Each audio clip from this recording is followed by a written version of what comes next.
এত মজার গিলা কলিজা ভুনা আপনি কখনো খাননি, হোটেল থেকেও বেশি টেস্টি। আজ দেখাবো নতুন আলু দিয়ে এমন একটা রেসিপি যা খেলে ভাত ডবল লাগবেই। আসসালামু আলাইকুম, আরবিজিএল রেসিপিতে আপনাকে স্বাগতম। আজকে আমরা বানাবো হোটেল স্টাইলের মুরগির গিলা কলিজা আর মাথা দিয়ে অসাধারণ ভুনা, নতুন আলুর টুইস্ট সহ। ভিডিওটা শেষ পর্যন্ত না টেনে দেখতে থাকুন, কারণ আমি কিছু সিক্রেট টিপস শেয়ার করব যা আপনার রান্নাকে আরও অন্য লেভেলের নিয়ে যাবে। আমাদের উপকরণ যা যা লাগবে আমি প্রত্যেকটা ভিডিওতে একইভাবে আমি একটা প্লেটে সাজিয়ে নিই, আর আপনারাও ঠিক এভাবে না সাজিয়ে নিলেও উপকরণগুলো দেখে বুঝে নেবেন যাতে আপনাদের আমার মতো টেস্ট হয়। চলো না দেরি না করে শুরু করি। আমাদের উপকরণগুলো যা যা নিয়েছি: মুরগির গিলা 200 গ্রাম, কলিজা 200 গ্রাম, মাথা ও গলা 5 থেকে 6 পিস, নতুন আলু 5 থেকে 6টি ছোট ছোট করে কেটে নেওয়া হয়েছে, পেঁয়াজ কুচি 1 কাপ, আদা বাটা 1 টেবিল চামচ, রসুন বাটা 1 টেবিল চামচ, শুকনা মরিচ গুঁড়া 1 চা চামচ, হলুদ গুঁড়া 1/2 চা চামচ, ধনে গুঁড়া 1 চা চামচ, জিরা গুঁড়া 1/2 চা চামচ, গরম মশলা গুঁড়া 1/2 চা চামচ, লবণ স্বাদ মতো নিলে হবে, তবে তেল 1/2 কাপ, তেজপাতা 2টি, দারুচিনি, এলাচ, লবঙ্গ অল্প করে, কাঁচা মরিচ 4 থেকে 5টি, আপনারা কম বেশি করে নিতে পারবেন। তবে গিলা ভালোভাবে পরিষ্কার করে নিতে হবে, না হলে কিন্তু গন্ধ লাগবে। তবে গিলা কলিজা রান্না করার সময় চালের আটা দিলে সবচেয়ে বেস্ট হবে, কারণ চালের আটা গন্ধ এবং আমাদের রান্নায় টেস্ট নিয়ে আসে। প্রথমে গিলা কলিজা, গলা এবং মাথা ভালো করে সুন্দরভাবে ধুয়ে নিব। নতুন আলুগুলো খোসা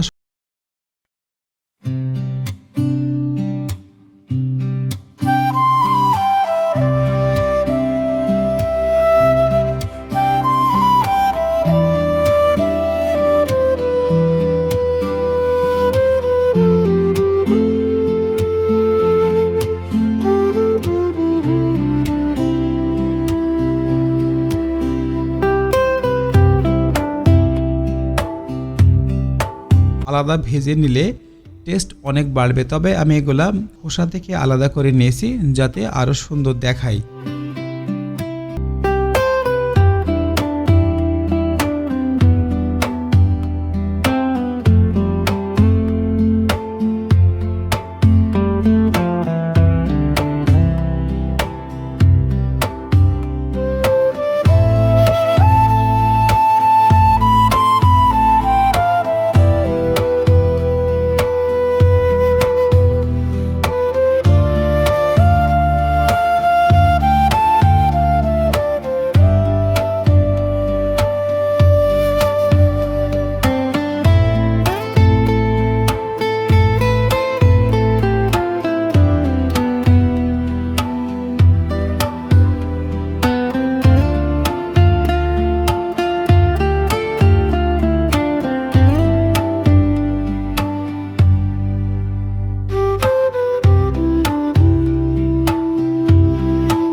এখন তেল মশলা ফোটাবো।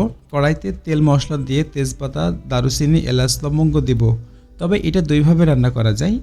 আপনারা একসাথে সবগুলো উপকরণ মশলা দিয়ে একসাথে মাখিয়ে কষাতে পারেন, তেল ছাড়া পর্যন্ত এটা মাখিয়ে কষাতে পারেন। তারপর এখান থেকে আমি রাইস কুকারে অথবা কারি কুকারে রান্না করব। আমাদের রাইস কুকার আছে, রাইস কুকারে কিন্তু এখন ভাত এবং তরকারি, সবজি, এভরিথিং সব কিছু রান্না করা যায়, কারণ বর্তমানে লোডশেডিংয়ের কারণে আমি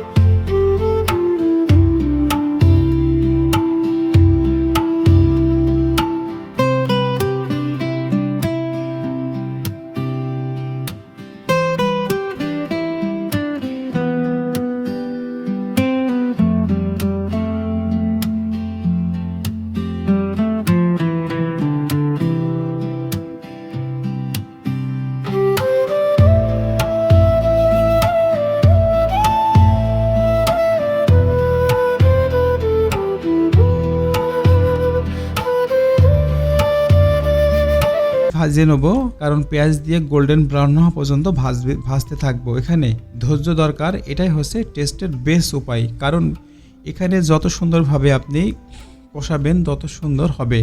আদা রসুন বাটা, এখন আদা রসুন দিয়ে ভালো করে কষাবো, কারণ কাঁচা গন্ধ চলে যাওয়া পর্যন্ত ভাজতে থাকবো। মশলা কষানোর সবচেয়ে গুঁড়া মশলা লবণ দিয়ে অল্প পানি দিব, তেল আলাদা হওয়া পর্যন্ত কষাবো।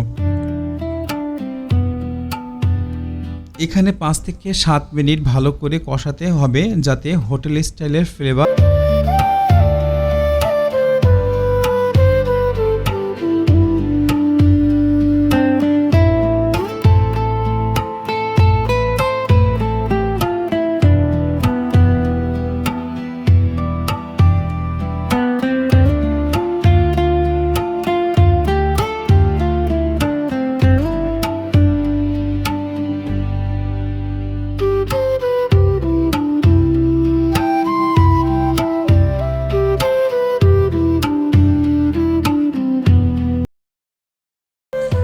চুলা থেকে রাইস কুকার আমি ট্রান্সফার করব, যাতে আমি অল্প সময়ের ভিতরে রান্নাটা করতে পারি।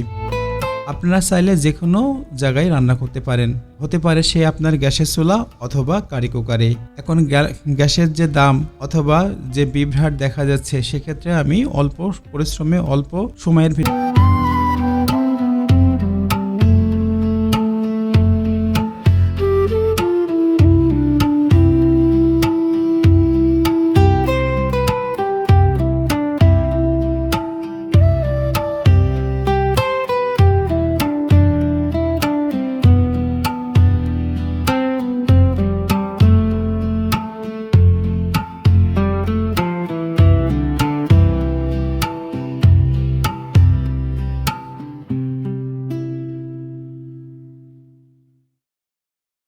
দিয়ে ভালো করে কষাবো, কারণ কাঁচা গন্ধ চলে যাওয়া পর্যন্ত ভাজতে থাকবো।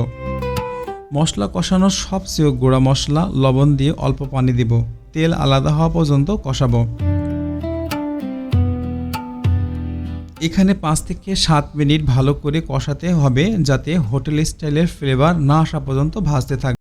কলিজা এবং মাথা দিয়ে ভালোভাবে নেড়ে কষাবো।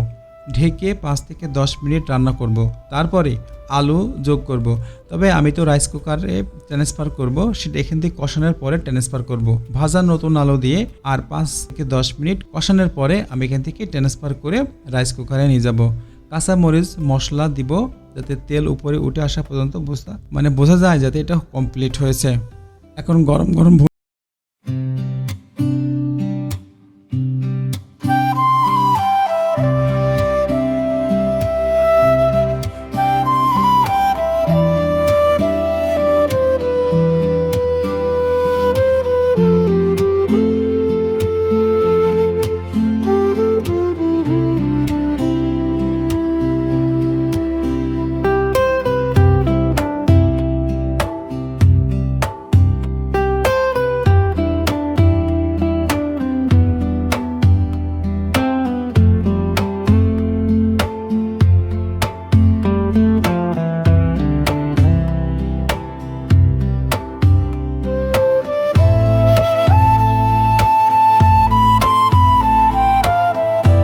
ধনেপাতা ছড়িয়ে দিলে আরো সুন্দর লাগবে। তবে আমি ভেজে রেখেছি জিরা মরিচ দুটোকে একসাথে ভেজে রেখেছি, যাতে ফ্লেভার এবং সুগন্ধ দুটোই ছড়ায়।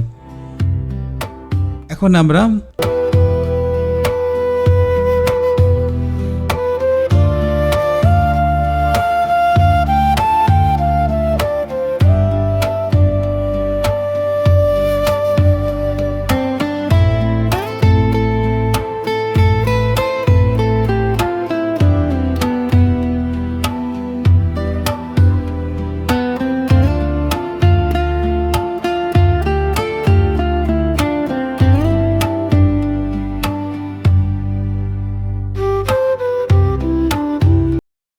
রাইস কুকারে 5 থেকে 10 মিনিট রান্না করব, তারপরে ঢাকনা উঠিয়ে দেখব কেমন হয়েছে। কেমন হলো আজকে আমার এই রান্নাটি আপনারা জানাবেন। কেমন লাগবে আপনারা রান্না করার পরে।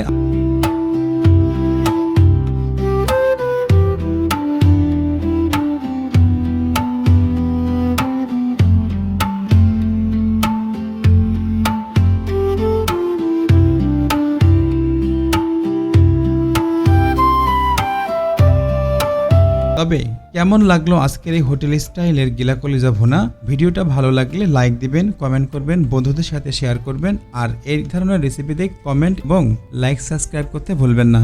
এমন রেসিপি পেতে সাবস্ক্রাইব করতে একবারই ভুলবেন না, কারণ আপনার একটা লাইক, একটা শেয়ার, একটা সাবস্ক্রাইব আমাকে উৎসাহ দেয়। Thanks for watching. আল্লাহ হাফেজ।